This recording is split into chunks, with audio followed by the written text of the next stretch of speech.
অনিন্দবাবু, আমার প্রশ্ন হচ্ছে, X BLO, Y BLO, BLO শ্বশুর, বিএলও নাতি সবাই মিলে তাণ্ডব করছে ইলেকশন অফিসের বাইরে। বিজেপি বলছে এরা সব তৃণমূলী বিএলও। আচ্ছা, তৃণমূলী বিএলও যদি নাও হয়, এই বিএলওদের বিরুদ্ধে আপনি প্রতিবাদ করছেন তো? আপনি বলছেন তো, মানে নিন্দা করছেন তো এরকম অসভ্যতামর, এবং বলছেন তো রিপাবলিককে ধন্যবাদ যে আমরা এই ছবিগুলো দেখাচ্ছি যে বিএলওরা কিভাবে একাংশ অসভ্যতাম করছে? বলুন স্যার। আপনি বিএলওদের 40 জন যে মারা গেছেন সে ব্যাপারে তারা আসেনি স্যার। আজকে যারা এসেছেন তাদের কথা বলুন। অসভ্যতাম যারা করেছে তাদের কথা বলুন। আপনার কথা বলেনি, কারণ আপনি জানি আমার বলা আছে আপনাকে যে আমি কথা বললে আপনাকে মাঝখানে বলতে হবে। 40 জন বিএলও কাজের চাপেই মারা গেছে, এটার কোনো প্রমাণ স্যার আপনার কাছে? নথিপত্র আপনি একটা কাগজ দেখতে পাচ্ছি, ওর মধ্যে কি আছে তাহলে আমায় দেখান, আমি পড়ে নিচ্ছি। ওই কাগজটার মধ্যেই কি আছে? এই নথিটা, প্রামাণ্য নথিটা, জর্জিয়া ইউনিভার্সিটি ডিগ্রিটা আছে হয়েছে বলা। 40 জন বিএলও মারা গেছে সেই ব্যাপারে ইলেকশন কমিশনের অফিসে তৃণমূল। 40 জন ঠিক বলছেন তো? জাস্ট এইটুকু আমার জানতে চাইছি। 40 জনই কাজের চাপে মারা গেছে, তো কোনো আপনার সন্দেহ নেই তো স্যার? হ্যাঁ, আর কিছু প্রশ্নগুলো একবারে করে নিন। বলুন না, এত ভনিতা করার কি আছে? আপনারা ডিবেট করবেন। আচ্ছা বলুন স্যার, আনইন্টারাপ্টেড চলুন। আপনার 40 সংখ্যা নিয়ে আমার সন্দেহ আছে, তাই বারবার 40 বলছেন, আমাকে আটকাতে হচ্ছে। 40 না বললে আমি তাও মেনে নিতাম। বলুন স্যার, বলো, স্পেসিফিক একটা সংখ্যা বলছেন, আমি প্রমাণ চাইছিলাম। হ্যাঁ, হয়েছে। আরো কিছু বলার থাকলে বলে নিন। সারা ভারতে 40 জনেরও বেশি বিএলও মারা গেছেন। এই ব্যাপারে 40 জনেরও বেশি সারা ভারতে? আচ্ছা, এগুলো আগে ছিল না তো স্যার, ইনফরমেশনগুলো আজকে অ্যাড করলেন আপনি। ঠিক আছে স্যার, বলুন। সারা ভারতে না পশ্চিমবঙ্গে? আর কার কি প্রশ্ন আছে বলুন স্যার, জানতে ইচ্ছে বলুন না অনিন্দ বাবু, বলুন। বসেছেন তো 1 জন 2 জন 3 জন 4 জন 5 জন বিজেপি। না না স্যার, এখানে 5 জন বিজেপি নেই, একজন বিজেপি আছে। তাও বলতে দেবেন না, তা বলতে দেবেন না। একজন বিজেপি আছে, এই যে বিজেপি মুখপাত্র, বিজেপি বিধায়ক আমার পাশে বসে আছেন। না স্যার, আমি কথা বলছি, একবার উনি বলছেন, আপনি কি নবীন বাবুকে বিজেপি বলছেন? তাহলে আপনারা বলুন, আমি শুনি। আপনি কি আমি তো বলছি। আচ্ছা, রেগে যাবেন না স্যার, বলুন, আপনি বলুন। আরে 5 জন বিজেপিকে নিয়ে, 5 জন বিজেপি না, ভুল তথ্য বলছেন। আমি বসে আচ্ছা বেশ, আনইন্টারাপ্টেড 30 সেকেন্ড অনিন্দ বাবুকে আপনি বলুন, আপনি বলুন, বলুন স্যার, আপনি বলতে থাকুন। বলুন স্যার। আর কিছু বলবেন? না না, আপনি বলুন। 40 জনের ওপর বিএলও মারা গেছেন সে ব্যাপারে ইলেকশন কমিশনের কাছে চিঠি পাঠানো হয়েছে, এবং আজকে পার্লামেন্টে এই বিষয়ে কথা বলতে যাওয়া হয়েছিল। না পার্লামেন্ট এ বিষয়ে কথা শুনেছেন, না ইলেকশন কমিশনের তরফ থেকে কোনো রিপ্লাই বা কিছু এসেছে। মানুষ যে মারা গেছেন এখানে বিতর্ক অনেকে করবেন যে না উনি অসুস্থ ছিলেন, কেউ বলবেন অমুক ছিলেন, তুসুক ছিলেন। আমি আপনাকে 2-1 জনের নাম বলি। তিনি সুইসাইড নোটে লিখে দিয়ে গেছেন যে আমার মৃত্যুর কারণ এই প্রেসার দিয়ে কাজ করানো, আমি আর নিতে পারছি না।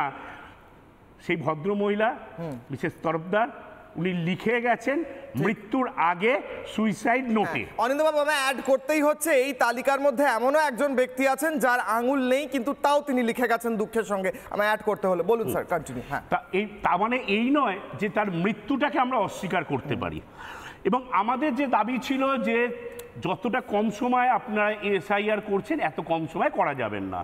প্রথমে ওনারা না মানলেও পরবর্তীকালে ইলেকশন কমিশন মানতে বাধ্য হলেন এবং টাইমটা আরো কিছুদিন পিছিয়ে দিলেন। তার মানে এটা প্রমাণিত হলো যে কথা আমরা বলে এসেছি সেটা সত্যি কথা। দ্বিতীয়, আজকে আপনার যারা এখানে আপনার দেখা যাচ্ছে, শঙ্করবাবু বললেন পূর্বতন নাকি 144 ধারা জারি ছিল, আর কিছুক্ষণ পরে এই ইনাদের সমাবেশে বা ইনাদের আন্দোলনের কিছুক্ষণ পরে বিজেপি গেছিলেন, তো 144 তখনও তো জারি ছিল শঙ্করদা।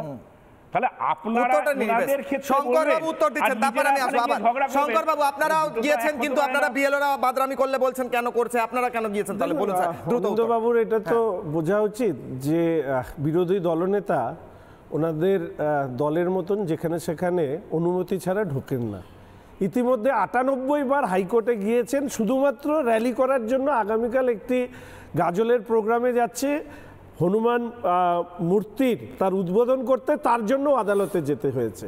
আপনাকে শুধু তথ্যটা দিয়ে রাখি, আমরা যে যাব তার ডিউ পারমিশন আমি নিজে চিফ ইলেকশন কমিশনারের সিও দপ্তর থেকে নিয়েছি।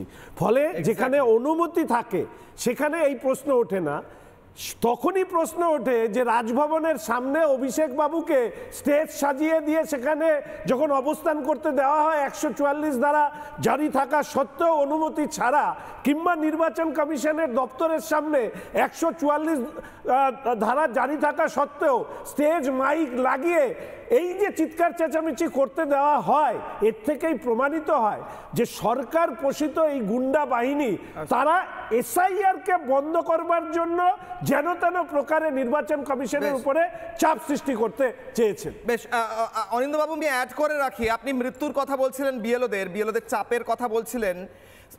এই রাজ্য সরকার বিএলওদের স্থায়ী ডেটা অপারেটর দেয় না।